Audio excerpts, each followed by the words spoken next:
Thank you, everyone, for being here today.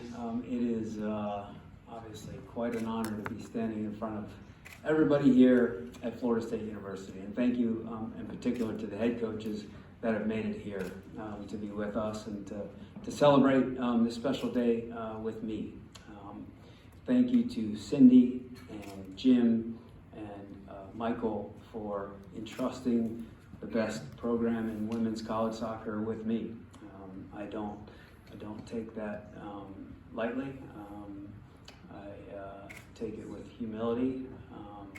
I'm a humble guy, but I am honored and excited to take over, like I said, the best program certainly over the last 10 years and very arguably over the last 17 years in women's college soccer.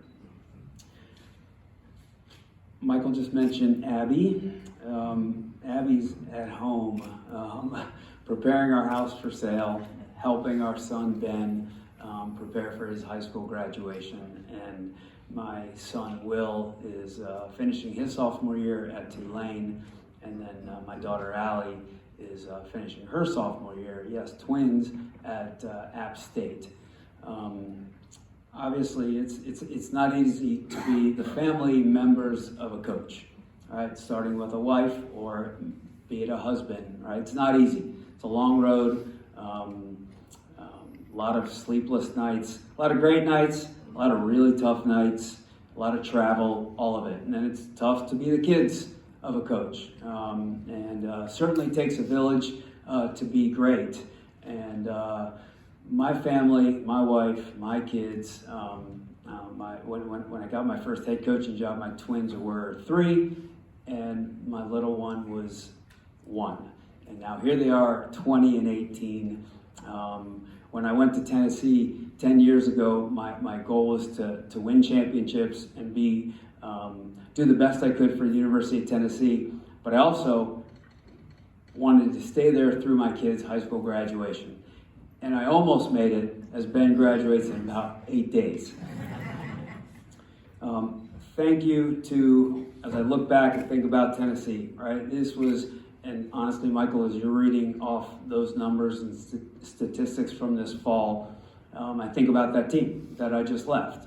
I did so with a very heavy heart. I think about those kids, the coaches that I left. That's my family. That's my second family. Joe Kurt, who just has taken over as the head coach, I'm so happy and for him that they get to continue on there. That's what they wanted. Joe's going to do a phenomenal job. John Morgan will remain as his assistant, and Hemant Sharma as the volunteer, I believe. And then the players there. I said it to somebody earlier today, and I really believe this. I'm stealing a quote, but I will give him credit. Gino Ariema, right? He's got a phrase. There are 2 types of coaches. Coaches of coaches of great players and ex-coaches. And it's very true, right? And I just left a lot of great players at Tennessee, right? And what they've done for me and my family, I'm forever grateful to all of them, right? And I look forward to following their success as they're going to have another phenomenal fall this year. Michael mentioned the first Final Four in 2003, so I'd be remiss not to give Patrick Baker a shout out in this talk, right? He got it going, he really did.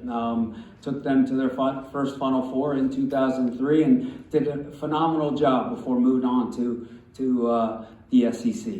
And then Mark, what Mark and Mike and Ema have done here. Mark over the last 17 years, and obviously Mike and Ema over the last 14 and 10 years respectively, is beyond words, right? And I take Mark's spot, right, with a ton of humility. He has been unequivocally, in my opinion, and a lot of people's opinion, the best in the business, right, over the last 10 to 15 years. He's a phenomenal coach. He's won at a very high level. And I have certainly a big job following his shoes. Well aware of that, but excited to give it a shot. In his time, right, Mark has produced 30 All-Americans, 65 national team players from 22 different countries, 45 pros, including Patrick, 15 Elite Eights, 12 Final Fours, and of course, 3 national championships. It's a lot, right? It's a lot. But in my choice to come here, and I almost said back here, right? A lot of it was back here because it's back to the ACC, right? I coached at the University of Maryland for 10 years. I was the assistant men's coach, and I'd be remiss not to give Sasha Ostrovsky, right, who's been, in the last 20 years, arguably the best coach on the men's side, right, with his 3 national championships. So I spent 3 years as his assistant on the men's side, for 7 years on the women's side as the head coach, before moving to Tennessee and the SEC. The ACC has been the best conference in college soccer, and I know if somehow some of my Tennessee people are watching this, they don't like to hear it, okay? But I don't lie. I unfortunately believe this 12 days ago before I took this job, and I still believe it now, right? This league is special. And, the Pac-12, obviously phenomenal teams and schools out there. The SEC, same thing. But the ACC is just unique. And it's unique in terms of the breadth of academic institutions.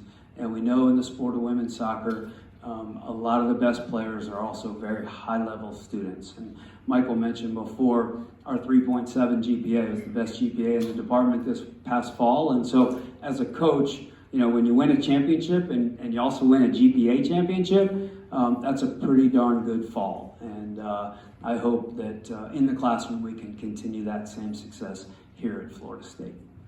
I did learn something last night when I was kind of perusing the website a little bit.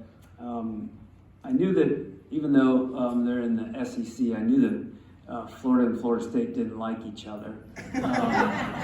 However, when I was looking and reading about the stadium and I saw an all-time attendance list, there are some really good teams, right? The UNCs and the Dukes and the Wakes and the Notre Dames, all the good schools, Maryland back in the day, all the good schools that have come through here.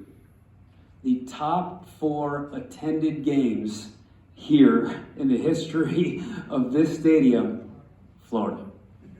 And by a mile, right? Not even close. And so that gave me a little bit more insight into this place and a little bit of the rivalry that exists between these two schools. I'd be remiss not to thank the players and acknowledge the players that are here right now. They didn't see any of this coming, right? They chose Florida State because they love Florida State. They chose Florida State because they believed in the soccer program, because they believed in Mark, right? And I understand that, right? And to not really grasp that and understand that and have empathy for it would be naive and ignorant. And so as these kids continue to sort through and really, this may sound a little bit extreme, but it's a loss. You lose a coach and in such sudden fashion, it's a loss, right? And these kids felt that and they experienced that. And now there's obviously closure with that in my appointment and me being here. And now here they are adjusting to their new lives. And I have told them I'm not a chest beater, right? I'm not that guy that's going to get in front of them and tell them how great I am. However, I've tried and done my best to make them well aware how hard we're going to work and how good we're going to be. Right, to sit here and say I'm going to fully fill Mark Krikorian's shoes would once again be a little bit naive and a little bit ignorant. But we're going to do our darndest to give it a shot.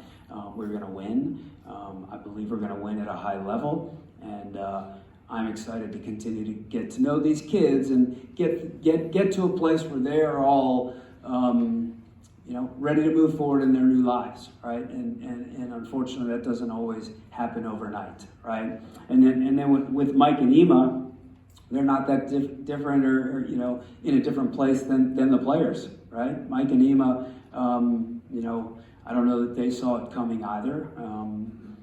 I hope I'm not kind of speaking out of turn when I say that, but their worlds were turned upside down as well. And so as they continue to process, Mike and Ema are phenomenal coaches, and as I've gotten to know them over the last week, I've always known from the outside that they have had a big part in the success here. And the more time I've spent with them, the more evident it is what a big role each of those guys have played in the success of Florida State over the years. And so hopefully the three of us can move forward together, but I've assured our players that if Mike and Ema make the decision to move on and move elsewhere, obviously, we won't like that, but we will unequivocally support it and be happy for them and wish them well, and we will put together one of the top staffs in the country, and I know that and I believe that. So, without further ado,